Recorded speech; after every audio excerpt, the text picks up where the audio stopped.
Hello, my Juicy co-creators. Lilou here on the Juicy Living Tour. Today, I'm in London. Beautiful, magnificent London with Gary. Hello, Gary. Hi there, Lilou. How are you today? And I know you're going to say I'm fine because you've already told me this before. I'm fine and excited to be with you as well.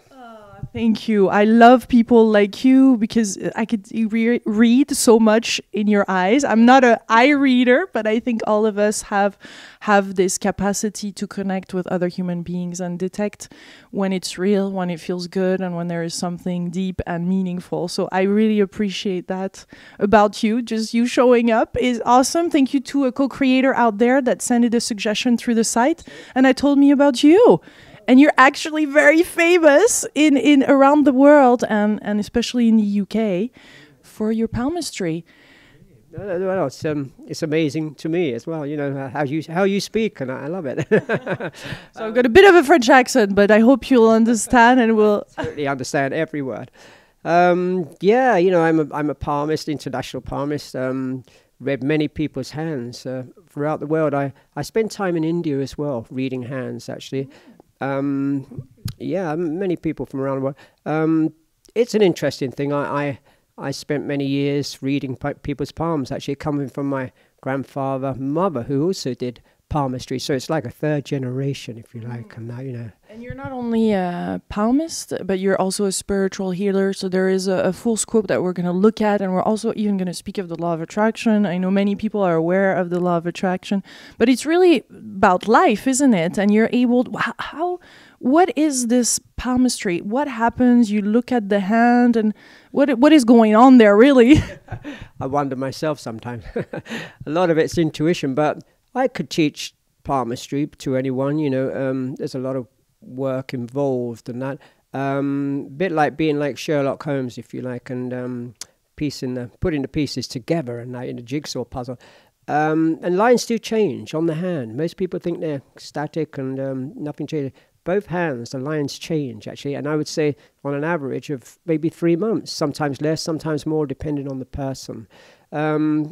So, you know, even on the palmistry, we have like, it combines with astrology, and it is about life, and it's about the individual character that, that comes out, and it shows our personality, our characteristics, going a little bit deeper to the lines and the marriage, the children, health, wealth, travel, romance, anything is possible to see. You know, nothing's 100% guaranteed, but it can reveal quite a lot.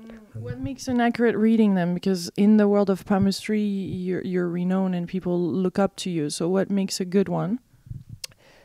Very good question, you know.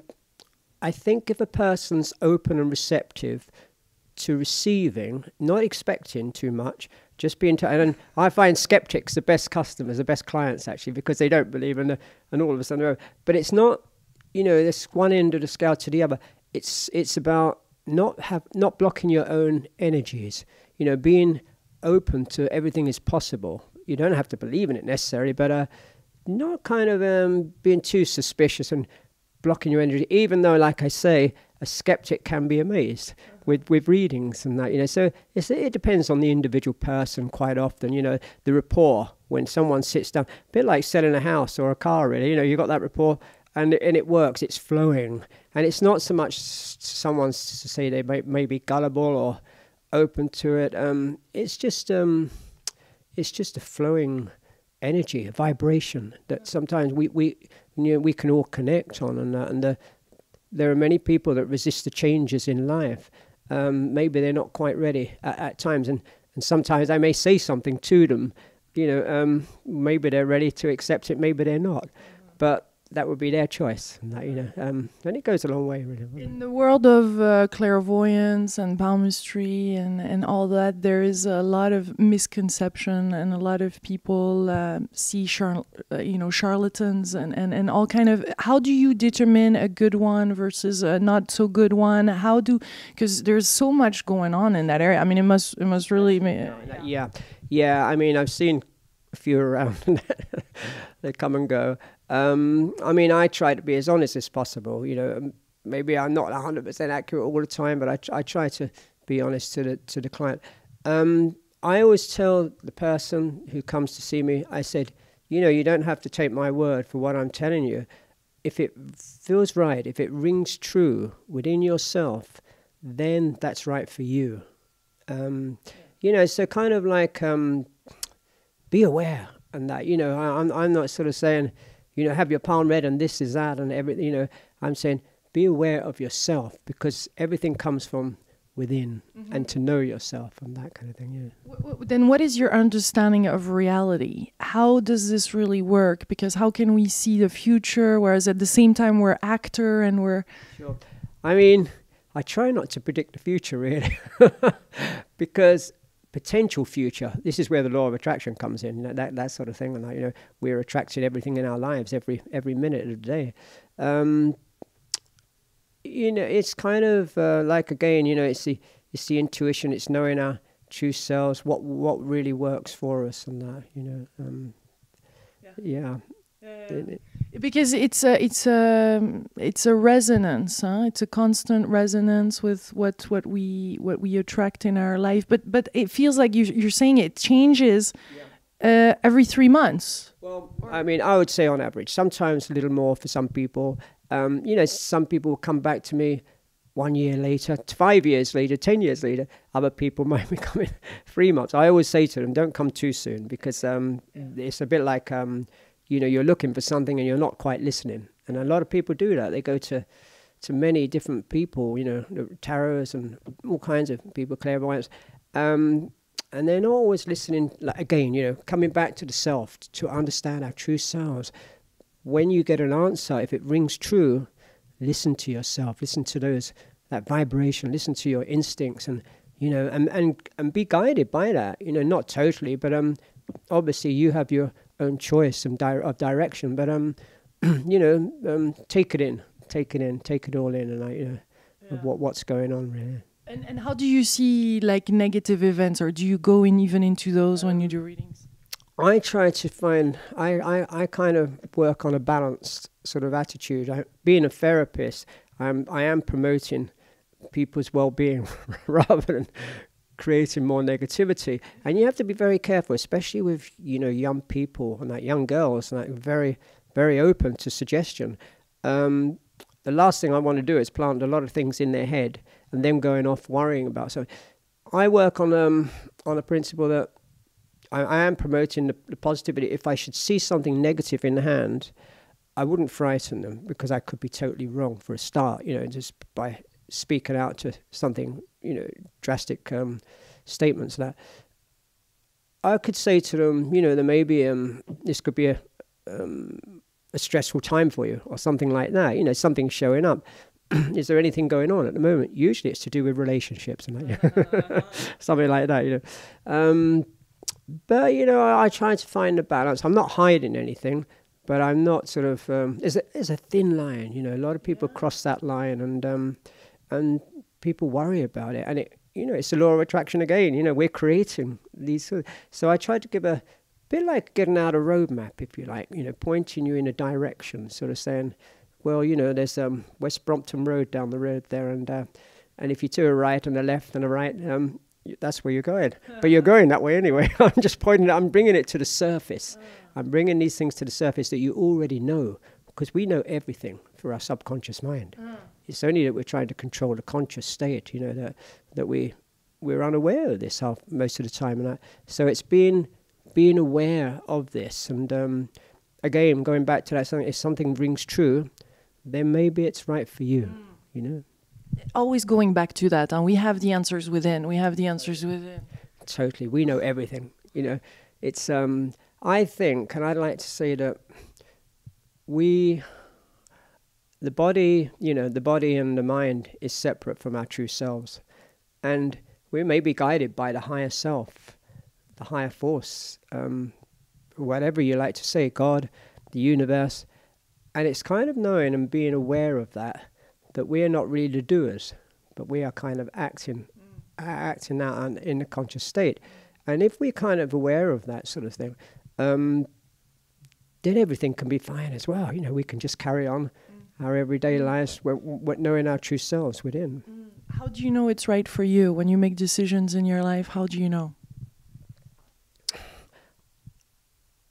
guided by the higher self. I mean, are you asking me personally? Yeah, in your life, like how you managing decisions, going right rather going left, or you just look at your hand.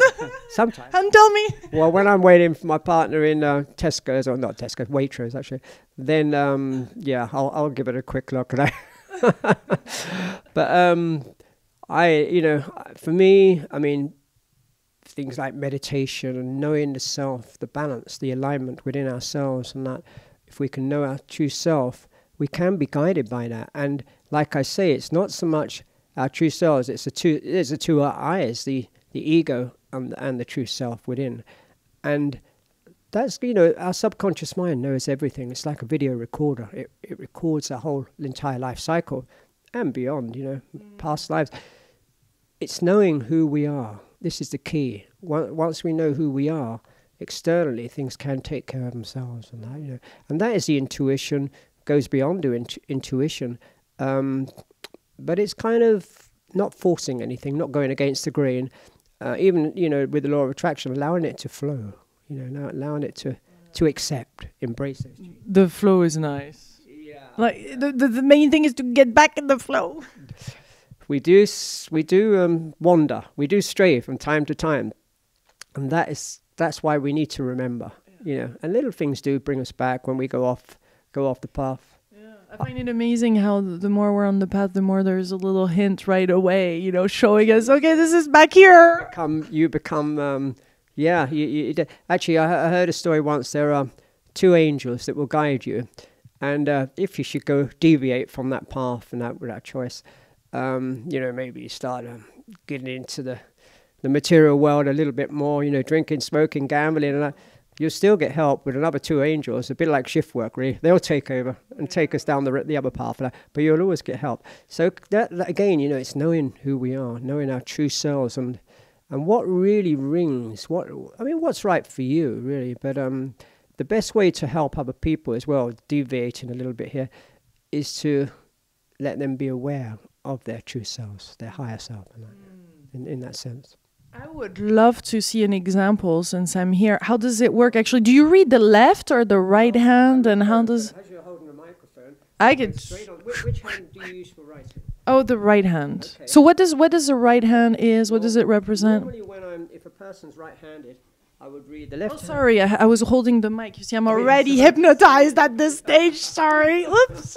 Easy to get distracted. If you were right-handed, I would start by reading the left hand and then go on to the right. Now, the left hand can be hopes, desires, wishes, things like that. The right hand is with the outcome of what you're making of your life. In India, and I do believe in China as well, the traditional way is reading the left hand for a woman and the right hand for the man. This is the yin-yang, the masculine, feminine. I do read hands in India, and this is the way I read normally. A sort of more psychological, modern way, really. Do you want me to have a look at your palm? Yes, please, and explain the process. Right. What you're looking for, etc. Okay. Well, because you're touching my hand right now, you're feeling it. Yeah. So I'm feeling the energies and that, as well. I can feel you have very good intuition, very strong intuition around you. You have a good sense of rhythm and timing as well. Maybe you like to do yoga and dancing or stuff. I'd like to get into that. Okay. Do you want me to tell you? You can, I have been doing videos for maybe 7 years online, and a lot of videos have been really open and straightforward. So there's nothing to hide and fully... Okay. Yeah. Sure, that's great. Okay. Well, you're very intuitive, Lilou. A little bit impatient though. That's why you're always busy going around the world. This is the impatience. Well, that's good. That keeps you busy. Think a little too much at times. I'm looking on the outer. It's a bit like looking at the mountains, and then you're coming down into the main road. You're coming down into the side streets and stuff like that. And so I kind of look at the characteristics, the personality, of the sort of outline of the map. And then we sort of zoom in a little bit each time and that. So when I'm, saying these kind of things to you, I'm looking at more like the shape of the hands. I will look at the back of the hand, the shapes of the nails, something like that. So people have different shaped nails, and that can reflect on different parts of the body, even, the spine and different things like that. Fingerprints can show me show me things. There are 4 main types of fingerprints. Yours are, you're a very adaptable, sociable person, easygoing, and that's kind of showing me that on your hand. You will always be busy well into your old age. There, you'll always be doing something like that kind of. I see myself at 103 doing yoga in Hawaii. Right. That sounds nice. I wouldn't mind. I'll join you. A very long lifeline. No guarantee. And I always say that to people. You know, I say no guarantee of living such a good old age. But maybe it's hereditary and it's strong and robust. So, you know, you can be quite healthy and go on a long way there. Traveling down the side of the hands, I can see a lot of traveling, obviously, which you've done. And funny enough, the people that have done a great deal of traveling, and it's just it's normal to them, they're used to it, it doesn't always show up so much as a person who's just venturing out, because that's more, you know, it's like it's new to them, and that's what shows up. But lines fade in and out, they become stronger. Now France is quite strong on your hand, and that's, I don't know if you can see it yourself, but it's a line that comes down here. Now that's close to England. I've got a kind of map. How do you know this is France versus England? Probably from after reading about 20,000 people's hands from all over the world, 20 years experience, and getting to know what works. But so I kind of, it's difficult, because if I was in India or California, maybe I have to sort of turn it around. But it's thinking about that, it still seems to work out the same, you know. So for me, I kind of get to know the map of where it's telling me, and that sort of, you know. And far, you know, like further down the line would be someone like that is California. Now that may not be totally accurate, because Delhi is on the same latitude as LA from London. So, you know, it could be a bit confusing sometimes. That's where the intuition would come in a lot of. Here on the side of the relationship lines, very long and strong relationship. Excuse me, very long and strong relationship there. Don't know if you're in one now, or if you're not, there will definitely certainly be one. And it goes on, you know, like good success. And the success shows up a little later on in life, which means there will be more success to come. That kind of thing, you know. What do you mean by success? How do you see success? There's so many definitions of success here. Exactly. It's a good point. And it's how you define success, what's important to you, you know. It may not be money, it may be just what you're doing now, but something shows up much stronger as time goes on. Around what age? It's kind of like in your 40s, it becomes, you know, it's becoming stronger. May I ask how old you are now? 36 in August. Okay. This year is a very important year for traveling and career expansions. So this will be a bit of a booster now this year, because if I look, I mean, I'm just sort of, you know, going by rough guidance here, but if I'm checking around that time, there is a branch coming off the success line now around this time. This would probably be to do with the traveling and the expanding your career. So this year is a very important time for you. And this is also a 12-year cycle, which is important for careers and businesses and stuff like that. Tell us quickly about the 12-year cycle for people that don't know. I'm not an astrologer, but you know, it does work with the planets and that. 3 or 4 7-year cycles, 12-year cycles. If someone's 29 and a half, it could be maybe Saturn return for 2.5 years. So they're all very similar, but that does seem to have appertain. That's 12-year cycle is Jupiter, and that can be great for, you know, expanding with the careers and the traveling. So yeah, that's kind of like the gist of it, rather than, you know, going into it for another half an hour or whatever. But, and the left hand, does it give other... It's more like our emotions and things we would like to have in our lives. It's basically, that's the right hand is what you're making of... this is our hopes and wishes. That's what you're making of your life on the right hand of that. Sometimes it can show up, you know, like on this hand, it would show up, let me see now. Throat area is a little sensitive around that area there. Now, I wouldn't... I don't suppose you smoke, do you? No, I didn't think you did. So this can be sometimes a sensitivity. You know, you're talking all the time, and sometimes a blockage for a lot of people in the throat chakra and that, you know. But it just shows a sensitive area wrap up in the winter. Have the scarf around you. May need to wear glasses for reading one day. I don't know when. So, you know, this is our emotions also. This is the hand of the emotions, and that right hand is the practicality of our lives. But I look at both hands because, and I go back sometimes to each one because they reveal different things. And sometimes, you know what it's like? It's like you may lose your keys, you know, for the house or car, and you're searching the whole house for them, but they're right in front of you. So sometimes with the palmistry, I'll come back and, oh, that's interesting. I didn't notice that before, you know. So it comes up when you've just had that sort of break from it, and you're going back into it. But you have kind of very solid sort of practical hands as well, you know. And that's great for... I need to run around the world and do all these videos and set up the camera. Carrying the camera equipment, and this is it. So, you know, you... It's a one-woman show here.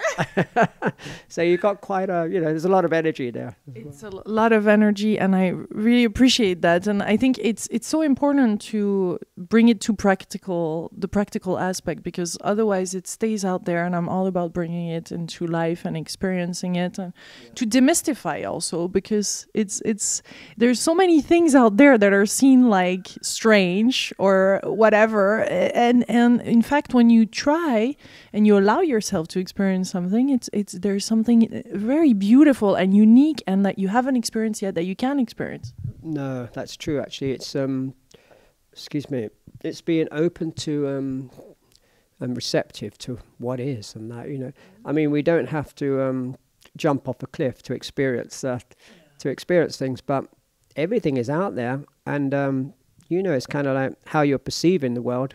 That's what you're getting back as well. So, you know, it's beautiful. Do you also get into past lives through the hand, or is that another process? No, some people do that in India. I don't. I take them through hypnosis or light trance work, light trance state, and allow them to go back. I'm purely the facilitator, you know, writing down what they're telling me. Do you find it interesting, some interesting piece? Is that really useful or not? Yeah, I mean, when I'm, you know, I mean, because it can take quite a bit of time to do this, I usually take a person back, and it allows a time for about, if they can visualize and they're open and receptive, about 3 lives on average. They can go back, you know, maybe 4. I find, I was going to say, younger people are quite, you know, they're there, and they're very quick, but not always, you know, it depends on the person really. It's interesting, you know, many people go back to like 200 or 300 years, Victorian times, some back to the Roman time. I haven't come across anyone who was Cleopatra yet, and or anyone that famous really, you know. Some people just have ordinary lives and that, but no, wealthy, poor, you know, but that's the, you know, we are results from our past. So everything that's happened, we are still working on that karma, really, you know. But it's interesting, the past lives. Some people come out of it and they say, I'm not sure if that was, you know, I was making it up or whether it was my imagination. But it's usually quite different from reading a book, what they've read, or watching a film and that. You know, it's kind of very personal stuff and that. You know, and I have found with some people that, with most people, that we are repeating stuff until we really understand and learn about it, and then we let go of it. You know, and yeah, I won't go into any details with customers and that. But I remember one person, they had something with a relationship, and they were just repeating it, and it was still happening in this life, and it happened in the previous 3 lives actually. So that was always ongoing and that, you know. So until we until the penny drops and we sort of realize and become aware of that, you know. That's awareness is so important in all this. So important. Self-awareness again, you know. I mean, you speak about self-awareness in your book, Now It Begins. I'm just going to talk about that. In my book, I talk about the first chapter is the great illusion, really. My grandfather being an illusionist, and when I was a child, I was made to hold like rubber chickens and pieces of rope, and that when he's conjuring, I got a bit bored with that. But you know, I was thinking, where is the real magic? And that, you know, there is real magic that exists, but the great illusion, you know, is the control, the outside influences. of whoever it might be in that, on bigger bodies and that of the world. But this is the external world as well. It's like knowing our true selves. Everything can work together for the good. And this is a self-awareness. The self-awareness is knowing our higher self, who we are. If something is, if you're tempted, maybe for our desires, going to the law of attraction again, we can attract everything. Law of attraction is great, and it works. But it's kind of knowing what we want. I teach workshops in the law of attraction. What do we really want? Most people know what they don't want. They don't know what they do want. But even knowing what you want, you kind of go into this self-inquiry and saying in your higher self, who wants it? Why do I want it? Who is asking? Who is asking this? Is it my ego or is it my true self and the higher self? When you come to that conclusion, do I really need it anyway? So what we wanted last year may not be what we want this year, or as a child to the adult and that kind of. This is a self-awareness, knowing our true selves. The law of attraction is a great thing as well. Through our desires, we can attract, but our desires can also create suffering because that unawareness again. So once not having it as well. Well, that is the desire, and that, yeah. But do we really need it? So it's knowing what we really want, what we want and need are two totally different things, and that, and I think as we grow older and become more aware, we need less. We need less. Some of the Buddhist monks may wake up in the morning and say, "Thank you for this day. I've survived another day." Their needs are little, and their appreciation is great. And that's important to have that. To have that, because that is the beauty, and that's appreciating everything in our lives, the surroundings. Even when I'm teaching Reiki, I'll say to people, just look at these flowers. They're so vibrant, the colours, because quite often we're going in everyday lives and maybe working in an office or whatever we're doing, seeing concrete walls around us and not appreciating what is surrounding us. And so it's very so true. It brings us right away to higher levels. So true, yeah. And again, coming back to that, coming back to the remembrance, who we are, and that self-awareness and that, yeah, it's great. Beautiful. Is there something that you want to leave us with, another message or something, knowing that people from all around the world, even India, that you went to watch this show from, thanks to the internet, it spreads all over the place. And so if you have a personal message or whatever it is that it's in your heart that you feel like saying right now. I would just say, take time to know yourself. Appreciate all things. The gratitude is so important. And if things aren't going right in your life, ask yourself, why have I attracted this in my life?